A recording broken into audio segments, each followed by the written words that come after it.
मैं तो सिंगल हूँ, लेकिन मैं मेरे को बहुत अच्छे लगते हैं कपल्स, लाइक वैसे नहीं, बट मैं people in love are like my favourite kind of person. मुझे वैसे प्यार व्यार करना पसंद नहीं है, बट दूसरों का देख के मुझे बड़ा मजा आता है। मैं खुद का कटवाना ही नहीं चाहती हूँ इसलिए मैंने किया नहीं। वो पॉइंट वो नहीं है।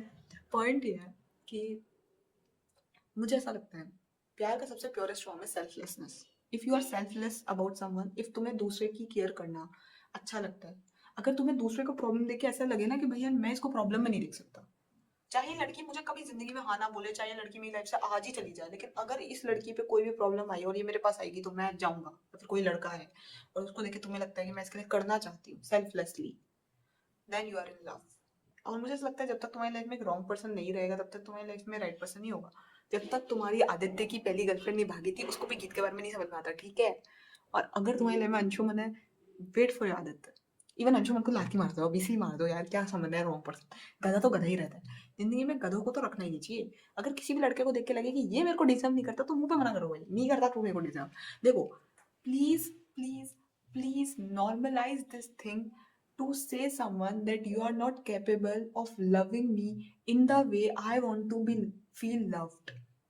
Sometimes लोग नहीं कर सकते, वो कैपेबल ही नहीं होते उस टाइप का प्यार करने की जो तुम चाहते हो कि वो तुमसे करे, जो तुम्हें जिस वे में तुम्हें प्यार फील होता है। जैसे मेरा एक्ट ऑफ सर्विस है भाई, मैं चाहती हूँ जब मेरे पीरियड्स आए तो मेरे घर पे है ना चॉकलेट्स आए, मेरे घर पे ईटिंग पैड्स आए, मेरे घर पे स्पेशल जेस्टर्स हो। मुझे नहीं चाहिए कि भाई मुझे लाखों करोड़ों रुपए चाहिए, मुझे नहीं चाहिए लाखों करोड़ों तुम्हारे। स्टेबिलिटी, जो फाइनेंशियल स्टेबिलिटी है वो मुझे खुद बनानी है, मुझे अपना घर खुद बनाना है, अपनी गाड़ी खुद बनानी है, मुझे खुद इतना स्टेबल बनना है कि मैं अपनी जिंदगी खुद निकाल सकूं। लेकिन जो एक होता है ना, अगर if there is a man in my life, I want कि वो बंदा मुझे स्पेशल फील करवाए at every point of time. अगर अगर मेरे पैर में अगर मेरी हील्स दुख रही है तो मुझे नहीं चाहिए नए जूते, मुझे तुम्हारे चाहिए। मैं चाहती हूँ तुम मेरे हील्स पकड़ के चलो, मैं चाहती हूँ तुम अपने जूते मुझे दो। मुझे नहीं चाहिए नए जूते, मुझे नहीं चाहिए कुछ भी, मुझे तुम चाहिए, मुझे वो तुम्हारा एक्ट ऑफ सर्विस चाहिए। इफ मैं तुम्हारे सामने हूँ तो मुझे नहीं चाहिए लाखों करोड़ों की चीजें। और कहते हैं ना, सच में वो एक ट्रेंड चला था कि 2 घंटे एक्स्ट्रा काम कर लूंगा, लेकिन पहनेगी तो वो हील्स है ना इसकी, या फिर गुची का ही सामान लेगी, ये वो। माँ कसम मुझे नहीं चाहिए गुची का सामान, मैं खुद ले आऊंगी अपने लिए। तू तो मेरे पास बैठ जा 2 घंटे, 2 घंटे बैठ के मेरी केयर कर। नॉट एज अ गुलाम, ये मुझे कोई बटलर नहीं चाहिए, मुझे कोई नौकर नहीं चाहिए, मुझे कोई स्लेव नहीं चाहिए, बट मुझे एक ऐसा इंसान चाहिए जो मेरे लिए जब एक्ट ऑफ सर्विस परफॉर्म करे तो उस टाइम पे उसके दिमाग में ये ना हो कि मैं इसका नौकर थोड़ी ना हूँ। मुझे जोड़ू का गुलाम चाहिए, लेकिन प्राउड जोड़ू का गुलाम चाहिए।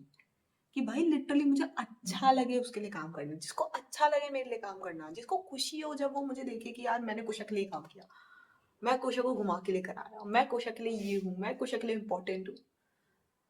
Just imagine being someone, being so happy that, just imagine having someone जो कि खुश है क्योंकि वो तुम्हारे लिए कुछ कर पा रहा है। So efforts, why efforts? Getting my point? And इस चीज में पर्सनली बोल रहा हूँ, ऐसा जरूरी नहीं है कि कोई इंसान जो तुम्हारी लाइफ में खराब रोल प्ले करके गया है, जैसे कि अंशुमन या फिर आदित्य की वो, जरूरी नहीं है कि वो विलन ही है। नहीं, इट माइट बी पॉसिबल कि वो हीरो भी है, लेकिन किसी और की स्टोरी में। हर इंसान का तुम्हारी लाइफ में एक रोल होता है, हर इंसान तुम्हारी लाइफ में एक रोल प्ले करता है, और जब उसका रोल खत्म हो जाता है तो वो उस रोल को छोड़ के चला जाता है तुम्हारी लाइफ से। फिर वो तुम्हारी लाइफ में वापस कभी तुम्हारा उससे इंटरेक्शन नहीं होगा। एक बहुत अच्छी थ्योरी है कि जब किसी का तुम्हारी लाइफ में रोल खत्म हो जाता है तो उसके बाद इत्तेफाक से भी वो इंसान तुम्हें नहीं मिलता। और ये चीज मेरे साथ हुई थी। लिटरली एक बंदा था, मैं नाम तो ऑब्वियसली बता कैसे ले लूं, लेकिन एक बंदा था जो कि मतलब मेरा स्कूल में मुझे एक बंदा पसंद करता था, उसका ही चाइल्डहुड फ्रेंड था, हम सब सेम एरिया में रहते थे, और वो मुझे उसके थ्रू ही मिला था। एंड ये उसने मुझे ऐसा बोला कि he like me, I don't know he like me or not, because अब मैं उस पर भरोसा नहीं करती, पहले मैं कर लिया था एक बार। तो मुझे लगा उसने मुझे बोला कि मैं आपको पसंद करता हूँ, ये करता हूँ, वो करता हूँ। तो फिर अचानक से जब है ना मेरे को थोड़ा बहुत उस पर ट्रस्ट हुआ, तो वो अचानक से भाग गया कि नहीं अब अपन दोनों बात नहीं कर सकते, ये वो ठीक है। मैं मेरे को बहुत बुरा लगा था उसका जाना, बिकॉज मैं एक्सपेक्ट कर रही थी कि वो पता अच्छा है, बिकॉज उसके एफर्ट्स थे भैया, वो था वो टाइप का बंदा कि हील उठाने वाला, एक्ट ऑफ सर्विस परफॉर्म करने वाला। लाइक मैं झूले में गई थी ना, मेरे को अभी भी याद है, मैं झूले में गई थी तो वो बंदा मेरा बैग पकड़ के खड़ा था, और लिटरली मैं झूले से यूं निकल रही थी जैसे झूला खत्म होता है, तो वो नहीं कहता मेरे साथ झूले में। तो झूले के जो रास्ते होते हैं इफ यू नो कार्निवल्स के अंदर, तो वो रास्ता यहाँ से जा रहा था और वो बंदा लिटरल यहाँ खड़ा था।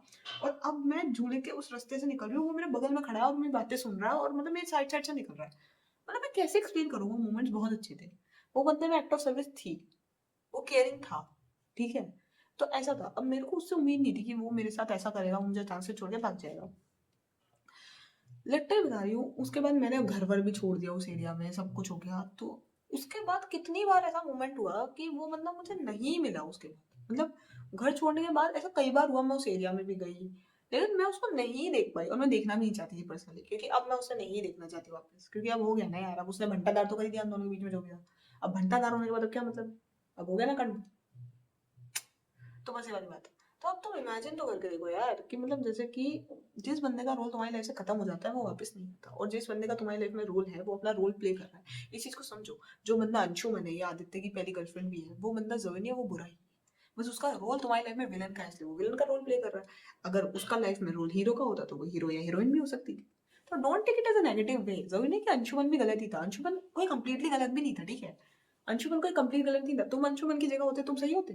तुम एक बार बताओ, तुम एक लड़के हो, अचानक से कोई लड़की तुम्हारे घर पे आके बोले चलो शादी कर लेते हैं, मैं तो तुम्हारे पास रहने आ चुकी हूँ, मैं तो अपना घर छोड़ के आ चुकी हूँ, तुम्हारी फटेगी नहीं? नहीं फटेगी तुम्हारी? अरे भाई, फट के 74 हो जाएगी तुम्हारी भी, अंशुमन की तरह फटेगी उस मोमेंट। और उसने लाइन बोली भी थी कि भाई वो अचानक से आ गई थी, मैं डर गया था, और he was right that moment. He was not completely wrong. अगर मेरे घर पे कोई लड़का बक के आ जाए कि मैं तो आ गया बीवी तुम्हारे घर सब कुछ छोड़ छाड़ के, भाई मेरे को घर छोड़ना पड़ जाए उनके चक्कर में अब हम दोनों सड़क पे मिले तुम्हें तो अंशुमन में कोई कंप्लीटली गलत नहीं था। इट जस्ट दैट कि वो रिलेटिविटी ऐसी थी कि अंशुमन नेगेटिव हो गया और आदित्य राइट हो गया। Simple. It's like that, life में ये सब होता रहता है। लोग बाग नेगेटिव और पॉजिटिव नहीं होते, लोग बागों का रोल नेगेटिव या पॉजिटिव होता है। इस चीज को तुम जितना जल्दी समझ जाओ उतना अच्छा होगा। So don't have hate for anyone, don't hate anyone, just give blessings to them. बस वो जो लेसन वो तुम्हें सिखाने आया उसको सीख जाओ। अगर कोई इंसान तुम्हें कुछ सिखाना है उसको सीखो, उसको अपनी लाइफ में कैरी करो। अगर कोई रॉन्ग बंदा तुम्हारी लाइफ में आया है तो जब राइट बंदा आए तो उस चीज का एनालिसिस लगाओ कि उस रॉन्ग बंदे ने हमें ऐसा फील करवाया था, राइट बंदा ऐसा करवा रहा है। अगर तुम्हारे पिछले वाले जैसे तुम बहुत अच्छे बंदे हो, तुम छोटे छोटे एफर्ट्स करते हो, तुम बहुत केयरिंग हो, बहुत रिस्पॉन्सिबल हो, और तुम्हारी बंदी पहले इस चीज की केयर नहीं करती थी, तुम्हारी पहली वाली बंदी ने तुम्हें बिल्कुल भी इस चीज का एफर्ट नहीं शो करा, वो तुम्हारे एफर्ट्स की कदर नहीं करती थी, वो चीजें नहीं नोटिस करती थी। अब जो नई बंदी तुम्हें मिल रही है, जो उन चीजों को नोटिस कर रही है, जो तुम्हारे छोटे छोटे एफर्ट्स की वैल्यू करती है, जो तुम्हारी छोटे छोटे एक्सप्रेशन तक को समझने की कोशिश करती है, उस बंदी को तुम वैल्यू क्यों नहीं कर रहा बड़े? उस बंदे से करना प्यार, उससे क्यों नहीं कर रहा बड़े? हाँ यार। और तू बहन, अगर कोई लड़का जो पहले तेरी बिल्कुल केयर नहीं करता था, वो बिल्कुल नहीं सुनता था, और अब कोई बंदा तेरी सुन रहा है, समझ रहा है, वो तेरे लिए टाइम निकाल रहा है उसके बिजी शेड्यूल में से भी, तो उसको क्यों इग्नोर कर रही है? उसको करना प्यार। If you all start loving a right person, you all will end up so happy that you wouldn't be. समझे? नहीं समझे? कोई दिक्कत नहीं है, अपन यहाँ पे बैठे समझाते रहेंगे। Sorry for that, but point ये है कि मेरे को सिर्फ ये कहना है कि सिचुएशंस नेगेटिव पॉजिटिव होती है, तुम उन चीज़ों पर ध्यान मत दो। बची बात रूमर्स, जो लोग तुम्हारे हैं वो कभी तुम उन रूमर्स पे बिलीव नहीं करेंगे। लिटरली मेरे मॉम डैड, तो मेरे मॉम डैड को जाके बोलो कि कोशा है ना, कुछ कर रहा है, कोशा गलत कुछ कर रहा है, वो मानेंगे नहीं, नहीं मानेंगे। मेरी मम्मी ये बोलती है मुझे अपने बच्चों पर भरोसा है, मुझे पता है मेरी बेटी किस हद तक गिर सकती है, उन्हें पता है मैं गाली देती हूँ, मेरी माँ को पता है मैं गाली देती हूँ, लड़कों के साथ घूमती हूँ, लड़के मेरे साथ दोस्त भी हैं, भाई भी है। मुंह बोले भाई तो मैंने इतने बना रखे हैं, मकसद इतने मुंह बोले भाई है मेरे, इतने मुंह बोले भाई है, एक नाम के दो दो मुंह बोले भाई है मेरे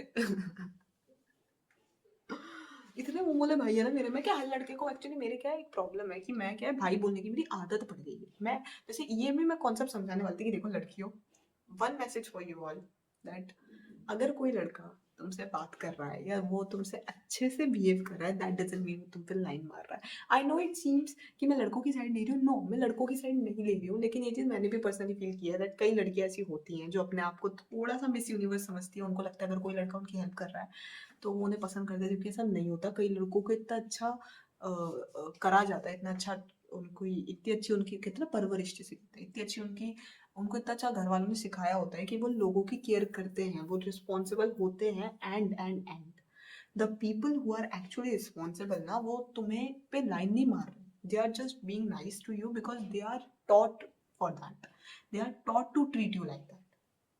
ओके, सो इस चीज को समझो। हर लड़का जो तुम्हारे पास प्यार से बात कर रहा है उसका पर्पस तुम्हें पटाना नहीं है। हर लड़का जो तुम्हारी हेल्प कर रहा है उसका पर्पस तुम्हें पटाना नहीं है। ऑफकोर्स बहुत मेजर लेवल पे लड़के ऐसे ही हैं, बहुत मेजर, मतलब 10 में से 7 लड़के ऐसे हैं, लेकिन वो जो 3 लड़के हैं ना वो ऐसे नहीं होते। और मेरे को पता है भाई, मेरे को कोई नहीं पटा रहा है, मेरे को कोई नहीं पटाना चाह रहा है, ठीक है? तो मेरे को पता है कोई बंदा मुझ पे लाइन नहीं मार रहा है, वो जस्ट अच्छे बिहेव कर रहे हैं because they are taught to for that, they are taught to act like that. So मैं, एक तो मेरे वजह से मेरे को भी ऐसा लगता है कि जैसे मैं किसी से भी बात करती हूँ तो मेरे मुझसे भाई या बहन निकलता है, ठीक है? अब भाई देखो, इस चीज़ को समझो, अगर मैं तुमको भाई बोल रही हूँ दैट डजंट मीन तुमको भाई मानती हूँ, इट्स मेरी लैंग्वेज है। अब बस मुझे ऐसे लड़के अच्छे लगते हैं जिनको मैं भाई बोलूँ and they are very clear about it, या तो वो मुझे बहन ही मान ले, या वो मेरे मुंह पे बोल दे कि हम तुम्हें बहन नहीं मानते। I like that kind of लड़के जो बहन नहीं मानते तो बोलते हैं मुंह पे कि हम नहीं मानते भाई आपको बहन, आप भाई बोल रहे हो ठीक है, लेकिन हम बहन नहीं मान पा रहे। और मुझे कोई प्रॉब्लम नहीं अगर कोई लड़का ये चीज बोलता है कि हम आपको बहन नहीं मानते, इट्स ओके भाई, इट्स ओके। तुम गलत नहीं हो, इवन तुम बहुत अच्छे हो, तुम मुंह पे सच बोल रहे हो, तुम बहुत अच्छे हो। लाइफ में जो लोग मुंह पे सच बोलते हैं वो इतने अच्छे होते हैं then the double faced people, जो कि तुम्हें बहन बोलेंगे और फिर वो तुम्हें बहन भी नहीं मानते, वो तुम्हारा फायदा उठाने की कोशिश करेंगे तुम्हें बहन बोल के। भाई उन लोगों को देखो जो बोलते हैं वो तो मैं नहीं बोलूंगी, क्योंकि मैंने अपने चैनल पे गाली देना, मैं नहीं गाली दे रही हूँ, तो इसलिए मैं नहीं बोल सकती, वरना तुम सबको पता है उसे क्या बोलते हैं, और मैं पर्सनली बोलती हूँ ऐसे लड़कों से बचो। उन लड़कों के साथ रहो, या तो वो बहन बोल रहे हैं, दोस्त बोल रहे हैं तो वो मान ही रहे हैं, या फिर उन लड़कों के साथ रहो जो मुंह में बोले कि हम नहीं मानते भाई बहन। लिटरली ऐसे लड़के थे मेरी लाइफ में। वो जो बंदा छोड़ के भागा था ना वो ऐसा ही था, उसको मैंने ऐसा बोला कि तुम तो मुझे अपनी बड़ी बहन मानते होगे, तो वो क्या बोलता है, आप किसने बोल दी ये बात? हम, मैंने तो आपको बड़ी बहन नहीं मानी। उस बंदे ने मुझे यही बोला, मतलब उस बंदे ने मुझे ऐसे ही बोला था कि है ना, मैं तो आपको बड़ी बहन नहीं मानता, पता नहीं किसने बोला आपको। तो भाई कुछ चीज सही है ना यार, वो बंदा मुंह पे बोल रहा है ना, एटलीस्ट वो बंदा मुंह पे जो है वो मुझे झूठ तो नहीं बोल रहा ना। मैं तो बोलती हूँ मुंह पे बोलने वाले लड़के ज्यादा बेटर है कि हम आपको नहीं मानते भाई बहन, नहीं मानते नहीं मानते, नहीं माना जा रहा भाई। कोई बंदा आपको बहन नहीं मान रहा तो इट्स नॉट अ प्रॉब्लम, वही नहीं कि वो बंदा आपको बहन नहीं मान रहा है, वो गलती सोच रहा है, जस्ट दैट कि वो अभी कंफर्म नहीं है कि वो आपको बहन के लेवल पे देख पाएगा या नहीं देख पाएगा। और बहन मानना मतलब रिस्पॉन्सिबिलिटी होती है भाई, बहन एक रिस्पॉन्सिबिलिटी होती है, मजाक नहीं होता। और रिलेशनशिप डायनामिक्स चेंज होना बहुत अच्छी बात नहीं है। कोई कोई बंदा अगर मेरा भाई है फिर वो मेरा बंदा बन जाए तो it's not very cool, so for me it's also not a good thing. But still मैं इस चीज़ को मानती हूँ कि at the end I would love to have a man जो कि मुंह पे बोले कि हम आपको बहन नहीं मानते, बिकॉज मेरी भाई बोलने की आदत है। इट्स लाइक अ टेस्ट मान सकते हो तुम, एंट्रेंस टेस्ट है। अगर तुम मुंह पे बोल दोगे कि भाई हाँ ठीक है भाई हम आपको बहन नहीं मानते, ठीक है चलो, लेकिन अगर तुमने बोल दिया कि हम आपको बहन मानते हैं तो फिर तुमने अपना आधा चांस गवा दिया है, क्योंकि अब तो मैं तुम्हें बिल्कुल ही अटेंशन देने में इंटरेस्टेड नहीं हूँ। सो या नहीं, ऐसा नहीं, मतलब मैं अपने भाइयों को अटेंशन देती, मतलब उस लेवल पे, मतलब पसंद करने वाली अटेंशन नहीं दूंगी अब मैं तुम्हें, तो वो वाली बात है। तो मेरा कहने का सेंस इतना सा है कि लड़कियों, हर लड़का जो तुमसे अच्छे से बिहेव कर रहा है, जरूरी नहीं है वो तुम पे लाइन मार रहा है। सेकेंड पॉइंट, जो भी लड़का तुम्हें पसंद कर रहा है, ये जी मैंने एक चीज़ जगह सुनी थी और मुझे बहुत सही भी लगी थी कि इफ़ कोई लड़का तुम्हें पसंद करता है तो अपने आप को हीरोइन मत समझो, उस लड़के की फीलिंग को समझो। देखो मैं ये चीज़ हर की लड़की के लिए नहीं बोल रही हूँ, लेकिन मैं कई लड़कियों का मैंने केस देखा है, इसलिए बता रही हूँ कि having a attitude is not a good thing. If a person likes you that's cute, that's cool, but respect there feelings are more important than thinking about yourself as the most beautiful girl of this world. Of course you are the most prettiest girl, of course तुम बहुत सुंदर हो, of course तुम्हें देख के मैं, मेरा भी दिल धड़क जाता है, लेकिन अपने ऊपर गुरूर होना चाहिए, घमंड नहीं होना चाहिए। और किसी भी चीज का इतना ओवर पावर नहीं होना चाहिए कि एट द एंड वो चीज तुम्हें ही हर्ट कर जाए। बाकी चीयर्स टू माय ऑल मोबोलर्स भाई, जिनको मैंने भाई बोल बोल के भाई बनाया, तो हाय। पे वीडियो चाहिए प्लीज कमेंट एंड प्लीज मुझे बताओ ताकि मुझे पता चले। And second point, if you really think कि कुछ चीज रिलेटिव है तो प्लीज मुझे बताओ। इफ कोई चीज नहीं भी मैं रिलेट कर पा रहे हो तो तुम अगर एक प्रॉपर काउंटर करना चाहते हो तो I am ready for that. अब proper counter is not a problem, proper एक healthy criticism is not a problem. Problem है जब कोई बंदा तुम्हें फालतू डिफेम करे या फालतू क्रिटिसिज्म फैलाए, सो दैट्स अ प्रॉब्लम। सो तुम यहाँ तक आ गए हो, ये बड़ी बड़ी बात है, क्योंकि मेरी इतनी बकवास सुनना is, thank you so much. बाकी thanks for today and Radhe Radhe.